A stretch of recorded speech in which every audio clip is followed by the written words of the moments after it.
La réalisation de ce générique avec Adobe Premiere peut s'avérer facile si de votre côté vous avez des connaissances de base bien ancrées. Nous allons les voir ensemble. Le logo, il est constitué de vignettes transparentes qui seront réparties en plusieurs couches.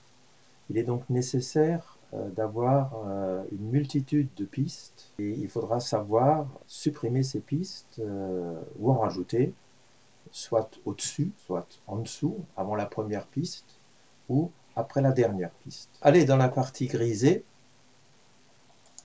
faites un clic droit, ajoutez des pistes après la dernière piste, une piste vidéo, une piste audio, mais aussi avant la première piste, si on veut.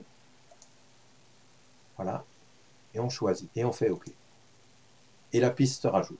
Je vous ai toujours déconseillé d'utiliser la piste vidéo 1 pour votre montage.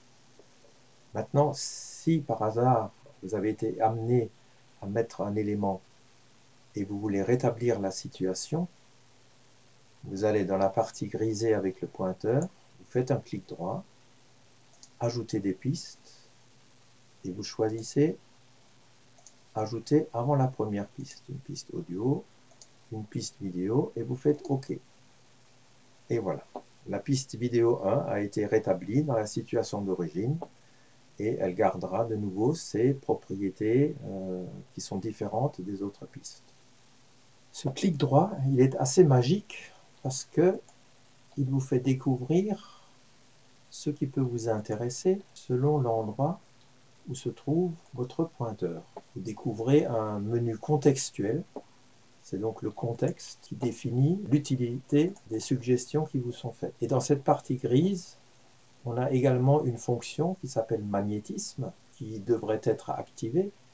Elle vous permet de trouver facilement le début ou la fin des séquences, et c'est bien sûr à l'image près. Le clavier de votre PC ressemble vraisemblablement à celui-ci. Chaque touche est une commande pour votre logiciel. Nous allons nous intéresser maintenant à des combinaisons de touches pour déclencher des commandes. Si je vous demande d'appuyer simultanément sur les touches CTRL et C, cela veut dire que, avec un doigt, vous faites un appui long sur la touche CTRL, ici, et tout en appuyant sur cette touche, vous faites un appui bref sur la touche C. Vous avez déclenché une manœuvre qui s'appelle copier, et vous allez copier l'élément qui est sélectionné. Si je vous demande de réaliser la commande CTRL plus V, vous allez appuyer sur la touche CTRL en continu et vous faites un coup bref sur la lettre V. Cette commande, c'est la commande coller. Et vous allez coller l'élément que vous avez copié à l'endroit où se trouve le curseur. Avancez ou reculez dans votre projet, image par image, vous avez des boutons ici, et à chaque clic, voilà, vous avancez, ou alors ici, vous reculez, image par image. Cette fonction est plus facilement réalisable à l'aide du clavier, avec la touche reculer, la touche avancer. À chaque pulsion, vous avancez d'une image ou vous reculez d'une image.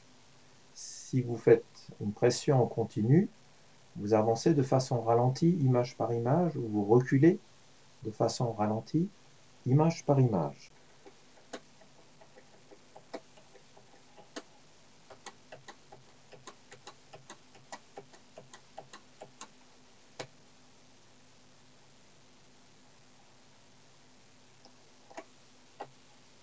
Pour se déplacer de façon sûre au début d'un élément ou à la fin d'un élément dans votre projet, vous avez les touches page suivante ou page précédente qui se trouvent ici.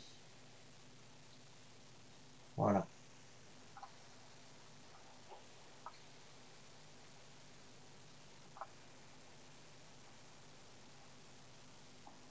La touche majuscule, ici, au-dessus de la touche CTRL, est également d'une très grande utilité. En cliquant sur un élément, vous le sélectionnez, comme ceci. Avec la touche majuscule enfoncée, chaque fois que vous cliquez, vous ajoutez l'élément. Vous faites une sélection multiple. Ceci permet, par exemple, de faire une opération sur plusieurs éléments à la fois. Comme ceci, par exemple. Déployer un rectangle de sélection est une autre façon de sélectionner plusieurs éléments.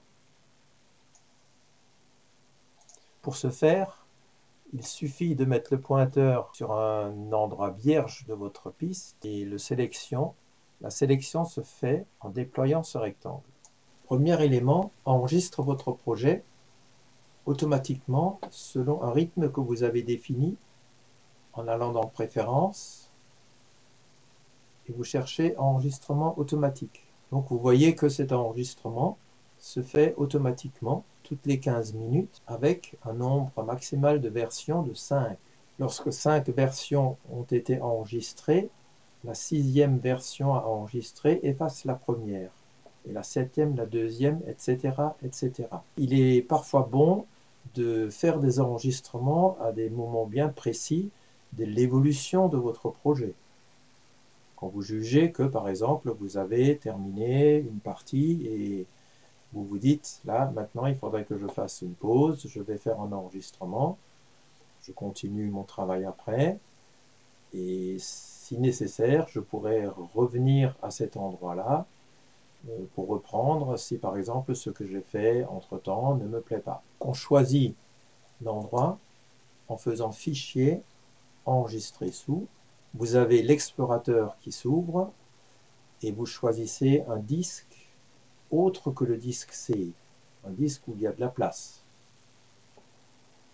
Et vous faites votre enregistrement à cet endroit-là, cliquant sur Enregistrer. Si dans le menu Édition, Préférences, Disque de travail, vous avez coché, comme moi, identique au projet, identique au projet, identique au projet, tous les fichiers que Premiere fabrique pour faire votre projet seront rangés dans le même répertoire que votre sauvegarde.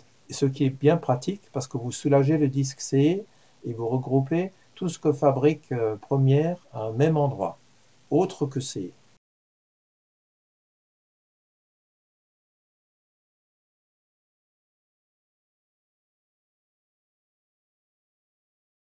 Si vous avez besoin de mettre des repères dans votre montage, plutôt que de prendre une feuille de papier et de marquer les minutes, les secondes pour définir vos repères, vous allez avec le pointeur dans la ligne de temps, vous faites un clic droit et vous avez définir une marque de montage, choix non numéroté ou une marque numérotée. Il vient de s'installer une marque à cet endroit-là. Vous mettez le curseur ici, vous recommencez l'opération, définir une marque de montage non numérotée, voilà, elle apparaît ici.